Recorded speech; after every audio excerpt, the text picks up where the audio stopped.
25 बड़ी खबरों के बाद चलिए आगे बढ़ते हैं। बात आज के बड़े मुद्दे की। खबर बड़ी है और बड़ी यह है कि सीएम योगी आदित्यनाथ विदेश दौरे पर जा रहे हैं। पहले सिंगापुर फिर जापान के दौरे पर जाएंगे। इसमें भी सबसे बड़ी और खास बात यह है कि पहली बार संवैधानिक पद पर बैठा कोई व्यक्ति भगवा पहनकर विदेश दौरे पर जा रहा है। सीएम योगी भगवाधारी हैं। उनकी कोई भी तस्वीर आप भगवा के बिना नहीं देख सकते। सन्यासी हैं, योगी हैं, सन्यास उन्होंने ले रखा है, गोरक्षनाथ पीठ के महंत भी हैं, लिहाजा उनकी ये वेशभूषा और जाहिर सी बात है जब उनका विदेश दौरा तो इसी भगवा वस्त्र में ही विदेश दौरा होगा। मैं फिर से बता दूं कि ये पहली बार है कि भारत के संवैधानिक पद पर बैठा कोई व्यक्ति भगवा चोले में विदेश जा रहा है। लेकिन सीएम योगी का मकसद सिर्फ और सिर्फ यूपी के विकास की रफ्तार को तेज करना है, भले वस्त्र कोई भी हो। योगी जापान में हनुमान मंदिर भी जाएंगे। हालांकि योगी के विदेश दौरे से ज्यादा उनके पहनावे को लेकर सियासत इस देश में होती रही है और अभी भी हो रही है। सपा से लेकर कांग्रेस की तरफ से यह तंज कसा जा रहा है।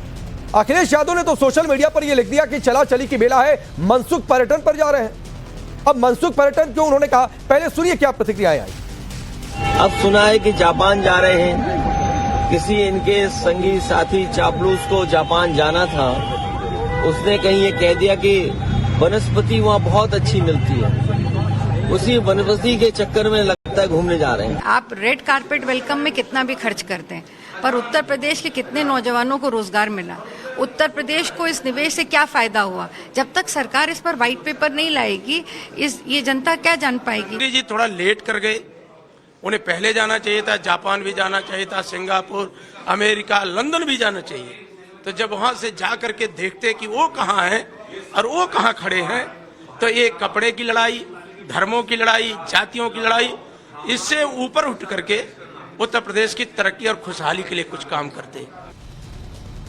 आपको याद होगा कि पहले भी अखिलेश यादव कह चुके हैं कि सिर्फ वस्त्र पहनने से कोई योगी नहीं हो जाता है, कान छिदवाने से कोई योगी नहीं बन जाता है। सीएम योगी आदित्यनाथ मुंबई के दौरे पर थे, बिजनेस समिट में थे, इन्वेस्टमेंट समिट में थे। तो आपको याद होगा कि कांग्रेस के हुसैन दलवाई ने कहा था कि भगवा छोड़िए, आधुनिक वस्त्र पहनिए, तब उद्योग आता है, तब निवेश आता है। यह तर्क है क्या? लेकिन उत्तर प्रदेश की सियासत में एक और सुर छेड़ा गया है। चूंकि रमजान का पाक महीना शुरू हो गया है तो एक बार फिर से सपा ने लाउड स्पीकर का राग अलाप दिया है। चूंकि सुप्रीम कोर्ट की गाइडलाइंस है कि तय मानक के हिसाब से लाउड स्पीकर बजेंगे और इस आदेश को अलग अलग राज्यों में अप्लाई किया गया है, लेकिन सपा के विधायक को लग रहा है चूंकि 27 सामने है तो लिहाजा लाउड स्पीकर का सुर छिड़ा। रमजान का महीना चल रहा है तो सपा विधायक कमाल अख्तर ने लाउड स्पीकर की बात विधानसभा में उठाकर सियासत का नया चैप्टर शुरू कर दिया। हालांकि योगी सरकार की तरफ से जवाब भी दिया गया, लेकिन सवाल है कि जब लाउड स्पीकर पर माननीय सुप्रीम कोर्ट की गाइडलाइन तय है तो फिर सपा की डिमांड क्यों है?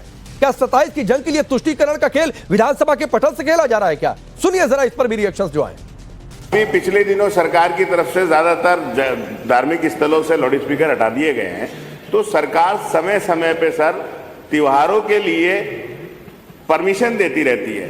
तो मेरा आपसे अनुरोध है सर कि रमजान के महीने को देखते हुए अगर हम लोगों को ये व्यवस्था दे दें कि एक इस व्यवस्था के लिए परमिशन दे दी जाए पूरे प्रदेश के अंदर, तो लोगों को सर बहुत राहत मिलेगी। इसमें समाजवादी पार्टी लगातार अल्पसंख्यक खासतौर पर मुस्लिम समाज को गुमराह करने का काम कर रही है। ये कहना पूरी तरीके से गलत है कि मस्जिदों में लाउड स्पीकर या मंदिरों में या किसी भी धार्मिक स्थल पर लाउड स्पीकर नहीं है। हाँ लगे हैं, लेकिन मानक के अनुसार और अनुमति लेके। आज सब्जी वाले, ठेले वाले, रिक्शे वाले, कमजोर से कमजोर आदमी मोबाइल रखता ना, और उसमें मोबाइल में टाइम भी आता है। तो अब आवश्यकता तो है नहीं, जो उस वक्त की परंपरा है जब घड़ी होती नहीं थी। तो चलिए आपने जो प्रतिक्रियाएं आई हैं देखी हैं, लेकिन सवाल यह कि रमजान का महीना देखकर लाउड स्पीकर की बात छेड़ देना, क्या यह वोट बैंक की सियासत है? सवाल यह भी कि योगी आदित्यनाथ भगवा पहनकर विदेश दौरे पर जा रहे हैं, क्या दिक्कत है भाई? मैं आपका परिचय आज के मेहमानों से करवाता हूं। विजय शर्मा जी भारतीय जनता पार्टी के नेता और प्रवक्ता, शुभरास्ता जुड़ेंगी पॉलिटिकल एनालिस्ट के तौर पर। आचार्य विक्रमादित्य जी हिंदू धर्मगुरु, दीपक रंजन जी समाजवादी पार्टी के नेता और प्रवक्ता, मुमताज आलम रिजवी इस्लामिक स्कॉलर हैं, और संदीप त्रिपाठी कांग्रेस पार्टी के नेता। दीपक रंजन आपसे शुरू करता हूं, क्यों मनसुख पर्यटन लगा? जरा समझाइए इसका मतलब क्या होता है मनसुख पर्यटन का?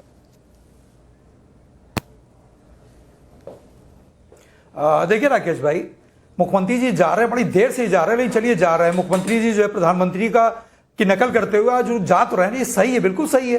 इसमें हमारे राष्ट्रीय अध्यक्ष जी ने क्या गलत कहा? वो उनकी टीम वहां पे मनसुख करने जा रही है, ठीक है, आप अपना मनसुख करिए, लेकिन उत्तर प्रदेश की जनता को आप मन कब सुख करेंगे? वो तो आज के तारीख में 9 साल से जबकि सरकार इनकी बनी हुई है तब से तो उसका मन दुखी है ना, उसके पास रोजगार है, महंगाई चरम पे, लॉ एंड ऑर्डर की धज्जियां उड़ी हुई हैं। तो उत्तर प्रदेश की जनता को कब आप सुखी करने का काम करें? ठीक है, प्रधानमंत्री जी जाते रहते हैं, भाई मुख्यमंत्री जी का तो 2022 में भी दौरे का कार्यक्रम हुआ था। क्या हुआ उनके कार्यक्रम का? यूके और यूएस का सिर्फ कागजी हवाई होकर के रह गया। आज की तारीख में नहीं, मैं आ जाऊंगा निवेश पर, मैं तुलना भी कर दूंगा दीपक रंजन कि अखिलेश यादव भी जब बतौर सीएम जो उनके 3 बड़े विदेश दौरे थे उनसे कितना हासिल हुआ वो डेटा दे दीजिएगा। लेकिन मैं फिर आपसे पूछ रहा हूं, ये मनसुख का मतलब क्या होता है? आपको मालूम ही नहीं है कितना यहाँ पे इन्वेस्टर्स आए और कितनी चीजें मैं पूछ रहा हूं मनसुख का मतलब क्या होता है? इनका जो कौन से सुख की बात कर रहे हैं? क्या मनसुख का मतलब होता है? कौन सी चीजें इनके, हाँ मनसुख का मतलब क्या होता है? अरे भाई मनसुख का मतलब यह है कि अपने जो इनके टीम के लोग हैं ये पता नहीं अपने मन से जा रहे हैं, अपने अधिकारियों के मन से जा रहे हैं। हमें तो लगता है कि इनका तो मन रहा नहीं। अखिलेश यादव अपने अधिकारियों के मन से गए थे, जब नीदरलैंड गए थे, जब जर्मनी का दौरा उन्होंने किया था, या फिर जब ब्रिटेन गए थे तो अधिकारियों के मन से गए थे। क्या वो भी दौरे मनसुख वाले थे? नहीं, क्या वो भी दौरे मनसुख वाले थे? राकेश भाई, उत्तर प्रदेश की जनता का मनसुख कब होगा? अरे मैं वही तो पूछ रहा हूं आपसे। कब होगी? आप लोगों ने उत्तर प्रदेश की जनता का मनसुख नहीं किया, इसीलिए 2 टर्म से बाहर बैठे हुए हैं। 27 में क्या होगा ये बाद में पता चलेगा, 27 की बात 27 में। बिल्कुल दुखी मैं आपसे पूछ रहा हूं, मनसुख तो फिर आपने भी नहीं किया अगर आपकी ये परिभाषा है। लेकिन दिक्कत क्या है दीपक रंजन? मैं फिर आ रहा हूं, दिक्कत क्या है? मैंने जानबूझकर यह सवाल पूछा, नहीं, मैंने जानबूझकर यह सवाल पूछा, और मैं विजय जी आपके पास आऊंगा, लेकिन पहले आचार्य विक्रमादित्य के पास। और इसलिए आचार्य विक्रमादित्य के पास क्योंकि संवैधानिक पद पर बैठा कोई व्यक्ति पहली बार विदेशी दौरे पर वो जा रहा है जो भगवाधारी है और भगवा पहनकर जा रहा है। तो आचार्य विक्रमादित्य दिक्कत सिर्फ इसी बात से है। दिक्कत भाई साहब सबसे बड़ी, पांडे जी सबसे बड़ी समस्या यहाँ है जागी रही भावना जैसी। अब इनको भावना इनकी रही है कि आनंद करके आते हैं, इनको कोई काम करना है नहीं, शुरू से बाहर आए हैं। अभी आपने 4 प्रश्न पूछ लिए, भैया बता दो क्या क्या करके आए थे? नीदरलैंड गए, जर्मनी गए, क्या करके आए? वहां पर केवल मनसुख करके आए थे। तो इनको वही भावना याद आ रही है कि बड़बड़ा कर कि हमको मनसुख करना है, हमको मनसुख करना है। ये देखिए, भारत सर्वोपरि है, राष्ट्र सर्वोपरि है। इस बात को करने के लिए तमाम लोग मठ से निकले हैं योगी जी, और मठ के साथ कार्य करते हैं। सब लोगों के सबका विकास साथ लेके चलते हैं। अभी ये बोल रहे थे अभी कुछ दिन पहले कि विकास नहीं हो रहा है। यूपी में जाके इंटीरियर में देखो तो सही क्या स्थिति है, आपके जमाने में क्या स्थिति, रोडों को क्या हाल था, हर जगह क्या हाल था, और आज की तारीख में जाके देखो कितने लोग सुखी हैं। लेकिन आप लोगों को केवल राजनीति करनी है। आप लोगों के पास कोई मुद्दा नहीं दिखाई देता। जब आपकी सरकार थी तो वहां मुद्दे चलते थे भ्रष्टाचार के और बलात्कारों के, पता नहीं किस किस के मुद्दे चलते थे, लॉ एंड ऑर्डर के चलते थे। आप सफाई में जो करते थे ना, ये मनसुख सफाई में होता था। ये मनसुख सफाई होता, सफाई पुलिस मुख्यालय में जो मनसुख हो रहा था वही मनसुख लग रहा है तुमको। आपको क्या आप देखना चाहोगे? ये 4 काम बता दे। नहीं, सरकार 4 काम बता दे। दीपक भाई आप सुनिए, दीपक भाई आप सुनिए, आप विदेशी दौरों पर सवाल उठाइए ना उठाइए, जो भी करिए, एक तो मुझे शब्द से आपत्ति थी कि ये शब्द का मतलब क्या है। आप वो शब्द का मतलब समझा नहीं पाए, या गोल गोल घुमाते रह गए, या जलेबी बनाते रह गए। लेकिन विजय शर्मा जी, प्रधानमंत्री मोदी विदेश दौरे पर जाए तो जाते ही रहते हैं। अब सीएम योगी जा रहे हैं तो क्यों जा रहे हैं? तो मनसुख करने जा रहे हैं। राकेश जी, मनसुख तो इनके यहाँ होता था ना, यूएस और यूके की किस तरह से यात्राएं करते थे ये लोग, किस तरह से अखिलेश जी बड़े सम्मान के साथ कहना चाहता हूँ ऑस्ट्रेलिया में पढ़ के आए हैं। तो जिसकी जैसी भावना रहती है उसको वैसे दिखाई देता है। इनको तो वही दिखाई देता है। आज इनको डिफेंस कॉरिडोर उत्तर प्रदेश में बन रहा है, वो नहीं दिखाई दे रहा कहीं से भी। ब्रह्मोस मिसाइल उत्तर प्रदेश में बन रही है, नहीं दिखाई दे रहा। इंटरनेशनल एयरपोर्ट जेवर में बन रहा है, वो नहीं दिखाई दे रहा इनको किसी तरह से। प्रति व्यक्ति आय हमारी डबल हो गई, वो इनको दिखाई नहीं दे रही है। कानून व्यवस्था किस तरह से सही हो गई है, जो दंगा प्रदेश के नाम से प्रचलित था आज उत्तम प्रदेश बन गया है, वो इनको दिखाई नहीं दे रहा है। पाकिस्तान का जितना बजट है उससे ज्यादा 1.5 गुना बजट उत्तर प्रदेश का हो गया, वो दीपक जी को दिखाई नहीं दे रहा है। दीपक जी को दिखाई क्या दे रहा है कि हमारी संस्कृति के अनुरूप कोई कपड़े ना पहन ले। योगी जी अगर भारतीय संस्कृति के अनुरूप कपड़े पहनकर जाते तो इसमें क्या बुराई की बात है? दीपक जी आप मुझे बताइए, हमारी एक पुरातन संस्कृति है। अगर हम अपनी संस्कृति धर्म भाई, के अनुसार नहीं चलेंगे, पाकिस्तान को किसके लेकर अनुरूप क्या चलेंगे? चिंतित है? बताओ। पाकिस्तान से आप अगर compare कर करने रहे की हैं। कोशिश करें आप तो पाकिस्तान आप से क्या compare है? करेंगे। आप हिंदू धर्म को अरे भाई, गाली देना पाकिस्तान चाहते हो, से आप compare सनातन को करेंगे बीजेपी गाली प्रवक्ता देना जी। चाहते हो। क्या आप गजब कोई आपकी मौका जो नहीं है, छोड़ते हो अच्छा, जब ठीक। सनातन को नीचा दिखाने मैं की इधर कोशिश लौट नहीं कर करते आता हो। हूं। मैं जरा जल्दी से एक इस पर सबकी राय ले लूं। संदीप त्रिपाठी, सनातन अरे एक मिनट रुक जाइए। दीपक भाई रुक जाइए। संदीप त्रिपाठी, आप क्या सोच रहे हैं भगवाधारी योगी के विदेश दौरे पर? और मैं ये सवाल इसलिए पूछ रहा हूं क्योंकि आपकी पार्टी के नेता कुछ समय पहले कह चुके हैं कि उद्योग निवेश भगवा से थोड़ी नहीं आता है। नहीं, कौन क्या कहा है मैं इस पे नहीं जाऊंगा, इसलिए कि योगी जी ऑफिशियली उनका जो ड्रेस है, अभी बात मठ की आ रही थी, मठ की बात तो ना ही हो, वो मठाधीश नहीं है, वो चाचाधीश है। चाचाधीश की वजह से मठाधीश बन गए हैं। उनके चाचा मठाधीश थे, और अगर मठ से होते तो शंकराचार्य का अपमान नहीं करते। शंकराचार्य से जो ये नहीं पूछते कि आप शंकराचार्य हो कि नहीं, ना बटुकों का अपमान करते अगर वो मठाधीश होते। किस तरीके से बटुकों को मारा गया, उसके बाद किस तरीके से शंकराचार्य पर अभद्र टिप्पणी एक मुख्यमंत्री जी के द्वारा की जा रही है, जिसको पहले 4 दिन पहले तक जब तक वो सवाल नहीं खड़ा करते थे, सवाल नहीं पूछते थे सरकार से, उनका सम्मान करते थे। तो मसला ये नहीं है। मसला ये है कि अभी आपने कहा कि अखिलेश जी क्या लेके आए। अखिलेश जी लखनऊ में मेट्रो लेके आए ना सर, अरे भाई फ्रांस से तकनीक ले। अब सुनिए ना, हाँ, नहीं, आप गलत कोट करेंगे तो बीच में आऊंगा। नहीं आ रहा था ना इतने देर से, चलिए नहीं आ रहा था ना इतने देर से, लेकिन गलत कोट करेंगे तो मैं आऊंगा। मैंने ये नहीं कहा कि कुछ लेकर नहीं आए, मैंने कहा कि क्या लेकर आए नहीं लेकर आए उस पर तुलना बाद में कर लेंगे। तो थोड़ा सा कान वान दुरुस्त रखा करिए, पानी वानी पीकर बैठा करिए, ढंग से सुनाई देगा संदीप त्रिपाठी। चलिए पानी पीने से अगर कान बढ़िया हो जाते हैं तो आप ये फार्मूला योगी और मोदी जी को भी बताइए, जो जनता की आवाज नहीं सुन पा रहे हैं। किस तरीके से लोग बेरोजगारी में त्राई त्राई कर रहे हैं, महंगाई से मर रहे हैं, आत्महत्या कर रहा है किसान, और किस तरीके से हमारा देश का प्रधानमंत्री कंप्रोमाइज हो गया, विदेश के आगे, अमेरिका के आगे झुक के। अब संदीप त्रिपाठी उस डिबेट की ओर मत जाइए, उस डिबेट की ओर मत जाइए। मुझे पता है आप लोगों को पानी पीने और कपड़े उतारने का बहुत शौक है। संदीप त्रिपाठी उस डिबेट की ओर मत जाइए, उस डिबेट की ओर मत जाइए। मुझे पता है आपकी पार्टी में कपड़े उतारने का कल्चर आ गया है, इसीलिए भारत मंडपम में जाकर कपड़े उतार कर प्रदर्शन कर रहे हैं। तो मत उधर डिबेट की ओर जाइए, वो मेरे अभी आज का टॉपिक नहीं है। टॉपिक पर टिके रहिए, वरना उधर आपके लिए और मुश्किल हो जाएगी। नहीं, कोई मुश्किल नहीं, वरना फिर आपको टास्क को यहां बैठा दे देगा कि कपड़े उतार कर बातचीत करिए। नहीं अच्छा लगता है ये आप राष्ट्रीय शर्म का विषय बनिए कि जहां पर दुनिया भर का जमावड़ा है वहां पर आपके नेता पहुंच जाए, कपड़ा उतार कर शर्टलेस प्रदर्शन करें। यही बचा है, यही आपकी मानसिक स्थिति है कि कपड़ा उतार कर बैठेंगे डिबेट में।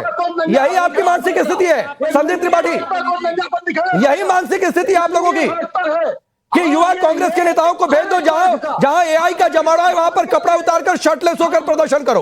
बॉडी दिखानी है, दिमाग की परिपक्वता नहीं दिखानी है, बॉडी दिखानी है। बॉडी दिखाने का शौक है, बॉडी बिल्डिंग करिए संदीप त्रिपाठी जाकर। ये शो डिबेट का है, सवालों का है, बॉडी बिल्डिंग का नहीं है। और ऐसे बटन खोलकर हिम्मत मत दिखाई कि कपड़ा खोल देंगे। हाँ बिल्कुल। तो आप प्रश्नों का जवाब मैं दे रहा हूँ, कौन से प्रश्न में भागा, कौन सा सवाल का जवाब नहीं दे रहा हूँ, आप सुनना नहीं। अरे मैं तो कह रहा हूं, ओफो, मैं कहां कह रहा हूं आप सवाल का जवाब नहीं दे रहे हैं। मैं तो कह रहा हूं टॉपिक जा रहे हैं उधर भारत मंडपम में, तो मत जाइए। मुझे पता है नया नया शौक है कपड़े उतारकर प्रदर्शन करने का, तो मत उधर जाइए। मैं कह तो रहा हूं आपसे, तक पहुंच गए तो बटन खोलने लगे यहां पर बैठ के। राकेश जी अब मसला देखिए, आप जवाब सुनिए। जिस तरीके से आज बात हो रही है कि योगी जी जा रहे हैं विदेश, जाए भाई। आज तो मोदी जी जाते थे, 11 साल से जाते जाते थक गए, कुछ कर नहीं पाए। अब योगी जी, मोदी जी मुख्यमंत्री रहते हुए 12 बार चीन ही की यात्रा कर लिए, और पहली यात्रा, पहला निवेश जो लेके आए थे मोदी जी हमारे यहाँ एक स्मार्ट बुलेट ट्रेन का, वो बुलेट ट्रेन चल नहीं पाई। तो अब योगी जी जा रहे हैं वहां से कर्ज लेने। मतलब जो कर्ज 3.5 लाख करोड़ अखिलेश के समय था, उसको 8 लाख करोड़ पहुंचा दिए हैं। अब उस कर्ज को कैसे बढ़ाना है? ठीक है, अब नहीं ठीक है। अब शुभ रास्ता 2-3 बातें हैं। संदीप त्रिपाठी आता हूं। हाँ नहीं ठीक है। अब 2-3 बातें हैं। एक तो बुलेट ट्रेन क्या एक दिन में चल जाती है? मोदी विदेश दौरे पर चले गए, इनके नेता Rahul Gandhi leader of opposition होकर जा रहे हैं, तो ठीक है, जाना भी चाहिए, उस पर कोई गलत भी नहीं है। लेकिन इससे सवाल मैंने पूछा कि भगवा पहनकर जा रहे हैं तो क्यों आपत्ति भाई कुछ लोग जता रहे हैं, आपकी पार्टी के नेता भी कह चुके हैं। तो ये भारत मंडपम पहुंच गए। मैंने कहा कि नया नया शर्ट उतारने का, तो यहीं पर बटन खोलने लगे कि शर्ट खोल देंगे। देखिए, इसको कहते हैं कि जब अपने पास डेटा नहीं हो तो किसी भी तरीके से अपनी बात को रखनी है। हम यूपी में पिछले 10 सालों में जो हुआ है, सिर्फ उसका आकलन अगर हम करें तो हमें स्पष्ट ये दिखता है, ये टाइम्स ऑफ इंडिया की रिपोर्ट है, गवर्नमेंट ऑफ इंडिया की वेबसाइट से ली हुई रिपोर्ट है कि यूपी योगी जी के नेतृत्व के अंदर देश की सबसे तेज गति से बढ़ने वाली अर्थव्यवस्था बन चुकी है। आज वो 9% नेशनल जीडीपी में कंट्रीब्यूट करती है। ये तथ्य है, इसमें किसी को शर्ट उतारने की जरूरत नहीं है, इसमें सिर्फ डेटा पढ़ देने की जरूरत है। हाँ, आप इसमें कह सकते हैं कि जो विकास है वो इक्विटेबल नहीं हो रहा, इस रीजन में ज्यादा होना चाहिए, उस रीजन में कम होना चाहिए, ठीक बात है। पर इस सरकार को लेकर के कुछ चीजें, जो कुछ बातें जो सामने आनी चाहिए वो जरूर आनी चाहिए, जिसमें नंबर 1 ये है कि जिस तरीके से रूरल इंडिया यानी ग्रामीण क्षेत्रों में विकास हुआ है, और वो आपको सीधा सीधा आपको डेटा मिल सकता है। राष्ट्र जी ये भी बताइए कि उत्तर प्रदेश में कर्ज कितना बढ़ा, कितने % बढ़ा?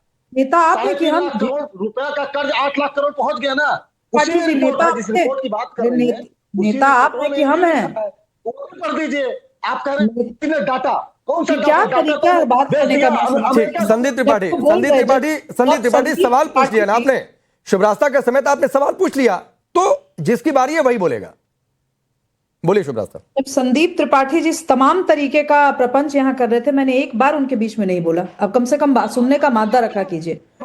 न्यू इंडस्ट्रीज अगर यूपी में आज डेवलप हो रही हैं तो वो इस वजह से नहीं हो रही है कि सरकार ने कुछ बहुत चमत्कारिक कर दिया, वो इसलिए हो रही है क्योंकि कानून व्यवस्था दुरुस्त की गई। ये मैसेज कॉर्पोरेट इंडिया में गया और लोगों ने आकर के इन्वेस्ट करना शुरू किया, इससे आप नकार नहीं सकते। आज सीमेंट की जो खपत है वो यूपी में बढ़ी है क्योंकि रूरल इंडिया में, ग्रामीण क्षेत्रों में कंस्ट्रक्शन हो रहा है, लोग अपना घर, आपकी जो इलेक्ट्रिसिटी की सिचुएशन, ये सब इंप्रूव हुई है, इसे कोई नकार नहीं सकता। और ये मैं नहीं कह रही हूं, ये कोई भी त्रिपाठी जी ही अपनी एसयूवी उठाए और घूम जाए एक बार पूरा यूपी। बुंदेलखंड रीजन, बुंदेलखंड वाला इलाका जो बिल्कुल ही एकदम अछूता रहता था हर तरीके के डेवलपमेंट से, वो आज हब बन रहा है। ठीक नहीं, लेकिन शुभरास्ता एक मिनट, मैं आता हूं रिजवी साहब आपके पास भी। शुभरास्ता एक चीज है, ये बात इसलिए, ये तो देखिए अभी ट्रेलर है, ये 2-3 दिन बाद ये दौरा शुरू होना है। 23 फरवरी से पहले सिंगापुर जाएंगे, फिर जापान। लेकिन बात ये नहीं है, बात ये है कि भगवा विरोध वाली बातचीत, वो मानसिकता जापान सिंगापुर के मीडिया में चर्चा हो रही है कि देखो भारत अपनी जड़ों से जुड़ा है। ये थ्योरी क्या आपको नहीं लगता है कि ये आगे बढ़ेगी? नहीं, मैं इस बात पे इसलिए बहुत ज्यादा बोलना नहीं चाह रही थी क्योंकि इस पे बोलने का मतलब नहीं बनता है जब इंटरनेशनल ऑडियंस ही इस बात को स्वीकार कर रही है कि भारत अपनी जड़ों से जुड़ा है। हमारे रिप्रेजेंटेटिव योगी जी जा करके भगवा वस्त्र में अगर अपने साथ साथ अपने स्टेट का रिप्रेजेंटेशन कर रहे हैं तो सत्य को प्रमाण की क्या आवश्यकता है? अब इसमें यहां लोकली, डोमेस्टिकली ये लोग जो कयास लगाना है वो लगाएं। आज जापान में आप चले जाइए, जापान में चले जाइए, सिंगापुर में चले जाइए, किसी भी ऐसे देश में चले जाइए जो डेवलप्ड किया और अपनी जड़ों से जुड़ा हुआ है, वो इस बात का सम्मान करेगा। इस बात का सम्मान वो लोग नहीं करेंगे जिनको अपने भारतीय होने से, अपने हिंदू होने से, अपने कल्चर से दिक्कत है। नहीं, वो इसलिए भी नहीं करेंगे शुभरास्ता। जापान में अपनी भाषा छोड़ करके अंग्रेजी का उतना प्रचार नहीं है। हाँ, वो इसलिए भी विरोध करेंगे क्योंकि कांग्रेस की सरकार रहते हुए इस देश में भगवा आतंकवाद की थ्योरी लेकर आई गई। तो जाहिर सी बात है ये बात अभी आगे बढ़ेगी, मैं कह रहा हूं, और नोट डाउन करिए कि इस पर आने वाले समय में कितनी डिबेट्स होती हैं, आप ये देखिएगा। लेकिन रिजवी साहब एक अंतिम बात, हाँ बोलिए शुभरास्ता। एक अंतिम बात कहना चाहती हूँ राकेश जी, ये लोग जो भगवा आतंकवाद जैसे शब्दों का प्रयोग करके आगे बढ़ना चाहते हैं अपनी राजनीति में, उससे कहिए ये सिर्फ डाइवर्सिटी पर ही अगर टिक जाए, नहीं कि आला नेता खड़े हो जाएं किसी भी मंच पर, ये खुली चुनौती है उनको, किसी भी मंच पर खड़े होकर के भारत की 15 भाषाओं में सिर्फ नमस्कार करके शुद्ध बता दें, ये डाइवर्सिटी की बात करते हैं, ये हमें सिखाएंगे कि डाइवर्सिटी क्या है। ठीक है, मैं आऊंगा। संदीप त्रिपाठी रुक जाइए, रिजवी साहब है, वो भी डिबेट में ही है, फिर कहेंगे नाराज हो जाएंगे कि इस वीडियो में रखकर नहीं बुलवाया, तो रुक जाइए, सब लोग काउंटर कर लीजिएगा, रुक जाइए। रिजवी साहब, एक और टॉपिक छेड़ा गया है, पवित्र रमजान का महीना है, सुप्रीम कोर्ट की गाइडलाइन है और उस पर लाउड स्पीकर, क्यों ये छेड़ा गया? बहुत बहुत शुक्रिया राकेश पांडे जी। देखिए, मैं एक लफ्ज़ तो ये बोलना चाहता हूँ कि जो ड्रेस पे, ख़ासतौर से लिबास पे, कम से कम मैं योगी जी की इस बात में तो तारीफ़ करूँगा कि मोदी जी की तरह कई लिबास नहीं पहनते, वो हर जगह एक ही लिबास पहनते हैं। तो इसलिए अगर वो जापान जाएं, अमेरिका जाएं, कहीं जाएं, और अगर उस लिबास में है तो उस पर तो कोई बहस नहीं होनी चाहिए। मैं एक बात और कहता हूं रिजवी साहब, एक बात और कहता हूं, अगर आप संन्यास परंपरा को नहीं समझते हैं, योगी परंपरा को नहीं समझते तो मत टिप्पणी करिए, मत टिप्पणी करिए ना। हाँ, फिर नहीं टिप्पणी कर रहे हैं, मैं कह रहा हूं तो मत टिप्पणी करिए। मैं नहीं चाहता हूं धर्म पर कोई उस तरीके की डिबेट हो। सुना नहीं क्या तो आप नहीं जानते ना, आप क्या जानते हैं संन्यास के बारे में? आप क्या जानते हैं गोरखनाथ पीठ की परंपरा के बारे में? वही तो कह रहा हूं। आप क्या जानते हैं कि जो योगी हो गया सन्यास बन गया? वो मैं इसलिए ये बात बोला, मैंने क्या कहा आपने सुना ही नहीं। मोदी सन्यासी है, आपने फिर मोदी योगी है, परिवार उन्होंने छोड़ दिया है, सन्यास की दीक्षा ले ली है, तो मत तुलना करिए ना। आगे तुलना नहीं, मेरी बात तो सुन लो। हाँ बोलिए बोलिए बोलिए। मैंने कहा कि जिस तरह से मोदी जी अलग अलग ड्रेस में सफर करते हैं वो काम योगी जी नहीं करते, इसलिए मैं कम से कम उनकी तारीफ करूंगा कि वो एक लिबास में रहते हैं। और अगर वो जा रहे हैं बाहर तो ये बहुत अच्छी बात है कि उन्होंने नया लिबास, नया चोला नहीं बदला, ये मैं कह रहा हूं। क्या इसमें गलत है आपको? आप हमें सिखा रहे हो? ऐसा नहीं है, मैं जानता हूं की परंपरा आपको नहीं पता है। सब परंपरा जानता हूं, मैं भी हिंदुस्तान में रहता हूं, यही का पढ़ा लिखा हूं भाई। आपको नहीं पता है कि योगी के लिए वस्त्रों की मर्यादा क्या है? इसलिए मत जाइए उधर ना, क्यों जा रहे हैं फिर आप? पता है। हाँ, वो भगवान हो तब भी उसकी मर्यादा है। आप कोट पहने, आइए सवाल पर आइए, आइए सवाल पर। नहीं, आपकी मर्यादा नहीं कि आप कोट पहने हुए तो क्या चीज नहीं, इस लिबास की मर्यादा नहीं है क्या? तो भाई मैं योगी और सन्यासी थोड़ा अरे भाई तो मर्यादा तो लिबास की है ना, मठ में थोड़ी नहीं चला गया। किसी को नंगा थोड़ा कर दोगे कि अगर वो भगवान नहीं पहने तो अब आप आ जाइए उस पे। आ रहा हूं विजय जी इसके बाद। देखिए, इस पे जहां तक लाउड स्पीकर की बात है, तो जो सुप्रीम कोर्ट की गाइडलाइन है उस पे अगर अमल हो रहा है तो बहुत अच्छा है, ठीक, उस पे अमल करना चाहिए। और जितने रमजान के लोग हैं जो मुसलमान हैं, रोजा रखते हैं, मस्जिदों में अजान देते हैं, मैं उनसे कहूंगा कि जो सुप्रीम कोर्ट की गाइडलाइन है उसको वो फॉलो करें। नहीं, लेकिन सपा तो कह रही है कि बजाने दीजिए कहीं भी। सपा को बोलने का कोई हक नहीं है। कहें सपा को बोलने का इसलिए हक नहीं है कि सपा सिर्फ राजनीति करती हो,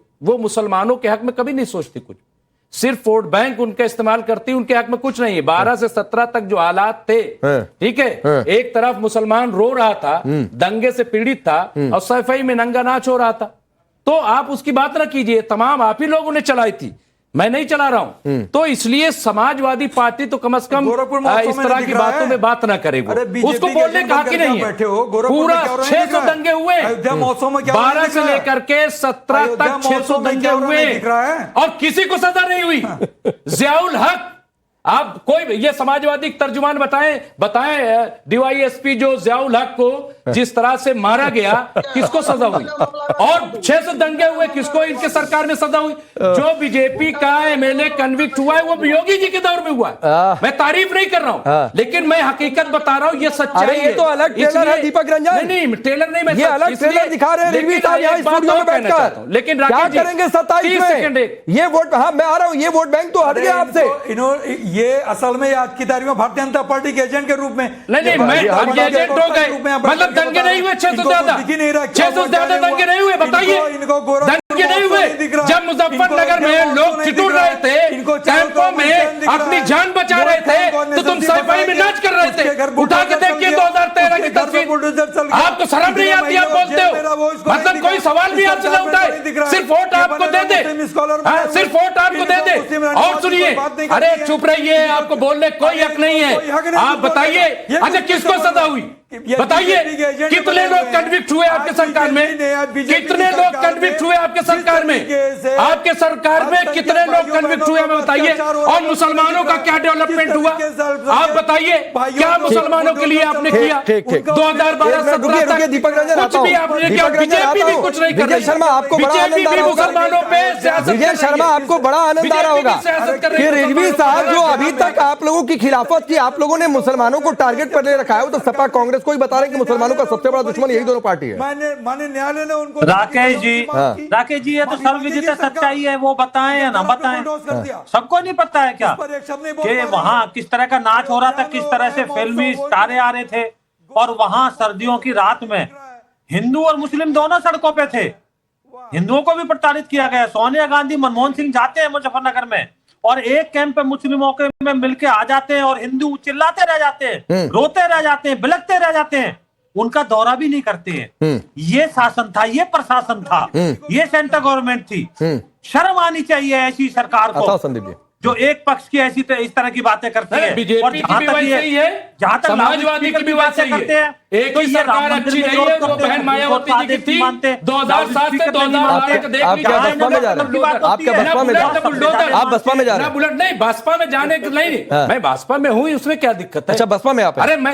अरे मतलब अरे मुझे नहीं पता, मैं तो पूछ रहा हूँ। अरे मैं कह रहा हूँ कि आप बसपा में हैं? अच्छा आप बताइए 7 से अरे 12 आप सरकार बसपा में कैसी हैं? थी? अरे मुझे बुलेट जानकारी तो होनी बुलडोजर चाहिए। था। आप बसपा में जुड़ गए नहीं, हैं? अरे हम कह रहे हैं आप बसपा में जुड़ गए? हम जो अच्छा दिखाई देगा उससे जुड़ेंगे। अरे तो जुड़े कि नहीं जुड़े? अरे हम कह रहे हैं जो अच्छा दिखाई देगा उससे हम अरे जुड़ेंगे। तो कौन अच्छा? अगर बसपा अच्छा है तो मैं जुड़ रहे जाता हैं। हूँ, सपोर्ट करता हूँ, अच्छा, क्योंकि हाँ, वो अच्छा है, क्योंकि हमने हाँ, तो बीजेपी को ठीक है। देख लिया, समाजवादी को भी देख लिया। अरे तो यही इसलिए- क्लियर कर रहा था भाई, हाँ, तो यही ठीक क्लियर है, कर रहा था कि आप ठीक है। बसपा से जुड़ गए हैं। इसका मतलब रिजवी हम जो है साहब सपोर्ट जिन्हें करते अभी हैं हम सिर्फ इसलिए इस्लामिक कि स्कॉलर के तौर पर वही- जानते थे, अब रुक जाइए ना। नहीं हम देखिए, ठीक है, मैं तो यही जानता था भाई। शुभ रास्ता, एक मिनट, बहुत दिलचस्प मोड़ है। सही बात ना बोले शुभ रास्ता, आज तक तो मैं रिजवी साहब की पहचान सिर्फ एक इस्लामिक स्कॉलर के तौर पर जानता था, लेकिन आज जाना हूं कि बसपा से भी जुड़ गए हैं। खैर ठीक है, इनकी चॉइस है, ना सबकी- जुड़े। अच्छा कहाँ जाए? अरे कहीं मुसलमान कहीं तो जाएगा भाई, अरे समाजवादी कहीं भी फेल जाएगा हो भाई। गई, अरे बीजेपी आपकी- साथ नहीं दे रहे तो कहाँ जाएगा? आप अरे बताइए। आपकी चॉइस कहीं है, तो जाएगा। हिंदू मुसलमान सिख ईसाई सबकी ना जाए चॉइस है, कहीं। किसी भी पार्टी में चला जाए। राकेश ये भाई, कोई वोट बैंक किसी की बकौती थोड़ी नहीं कहीं है। तो जाएगा ना। कोई वोट बैंक किसी की बकौती एक भी नहीं दंगा है। नहीं हिंदू हुआ। मुस्लिम सिख ईसाई बहन जी के कोई दौर वोट में बैंक एक भी किसी की दंगा नहीं बकौती हुआ। नहीं है, किसी आज पूरा राजनीतिक पार्टी मुसलमान की जा रहा बकौती है। नहीं है। लेकिन शुभ मुसलमान जा रहा रास्ता, है। इसलिए ये दिलचस्प मोड़ है। ये कह रहे हैं कि मुसलमान बसपा की ओर, ये कह रहे हैं मुसलमान सपा और कांग्रेस में जाएगा नहीं। उधर भगवा वाला तो ये 27 का चुनाव तो यही होगा कि कौन भगवा के साथ है, कौन इधर है, यही मामला लग रहा है। और इसमें सबसे बड़ा नुकसान सपा कांग्रेस का। आपको भी क्या ऐसा लग रहा है? मैं तो सबसे पहले रिजवी जी को बधाई देना चाहती हूँ कि उन्होंने एक पंथ चुना कि हाँ मुझे इस विचारधारा के साथ जाना है, और वो मायावती जी के साथ जुड़े हैं। ये शुभ संकेत है देश की राजनीति के लिए। मुझे लगता है कि युवाओं को, चाहे वो किसी भी आइडियोलॉजी के हों, जरूर आगे आना चाहिए और अपना दखल रखना चाहिए राजनीति में। मैं एक मजाक में एक बात कह रही हूँ, अब किसको क्या पता कि किसके साथ किसका अलायंस है। अब बसपा का अलायंस भाजपा के साथ है कि नहीं है, बसपा का अलायंस समाजवादी पार्टी के साथ है कि नहीं, ये तो सब भविष्य में। नहीं, अभी 2 दिन पहले बहन मायावती जी ने प्रेस कॉन्फ्रेंस करके बता दिया। अब अंदर से कौन मिला हुआ है मुझे नहीं पता है। कल्याण सिंह भी चले जाते हैं समाजवादी के साथ, हाँ, और बहुत सारे लोग। तो ये तमाम चीजें अलग अलग है, लेकिन बहन जी ने साफ साफ कह दिया कि हमारा गठबंधन किसी के साथ अरे वही बात कह रही है, उनकी बात पूरी होने दीजिए। वही कह रही है, वही कह रही हूँ रिजवी जी कि किसी को नहीं पता कि भविष्य के गर्भ में क्या छुपा है। मैं तो सिर्फ आपको शुभकामनाएं दे रही हूँ और सिर्फ ये कह रही हूँ कि आपका जो हित है वो सिर्फ मुसलमान हित तक मत सीमित रखिए। सरकार ये तारीफ मन सजा करके कर रही है, योगी जी की तारीफ मन सजा के कर रही है, तो किसके साथ हैं वो? नहीं तो मैं तो तारीफ कर रहे हैं, क्या तारीफ कर रहे हैं? एक सेकंड मैं अभी आपकी भी तारीफ कर देती हूँ। मैं आपकी भी तारीफ कर देती हूँ, आपकी पार्टी के नेता की भी तारीफ कर देती हूँ। जिस तरीके से समाजवादी पार्टी ने कांग्रेस की राजनीति को धता बताते हुए SIR को लेकर के कियोस्क लगाए उत्तर प्रदेश में, वो काबिले तारीफ है। जिस तरीके से अखिलेश यादव जी ने अपने पहले टर्म में कम से कम बात की, विकास की करने को इच्छुक दिखे, वो काबिले तारीफ है। और मैं ये भी कह दूं कि आपके कांग्रेस के जो आला कमान जो नेता है राहुल गांधी से कई गुना काबिल अखिलेश यादव जी हैं। अब बोलिए मैं किस तरफ से बैटिंग कर रही हूँ, भाजपा की तरफ से कि सपा की तरफ से? कहिए। बहुत अच्छा लगता है आप लोगों को लेबल लगा देना, लगाइए लेबल। आप बताने इच्छुक दिखे, अरे आपको विकास दिख नहीं रहा है, आपको डेवलपमेंट दिख नहीं तो रहा। मैं तो कह रही हूँ कि योगी जी की सरकार के अंदर जो विकास हुआ उत्तर प्रदेश में, दीपक रंजन,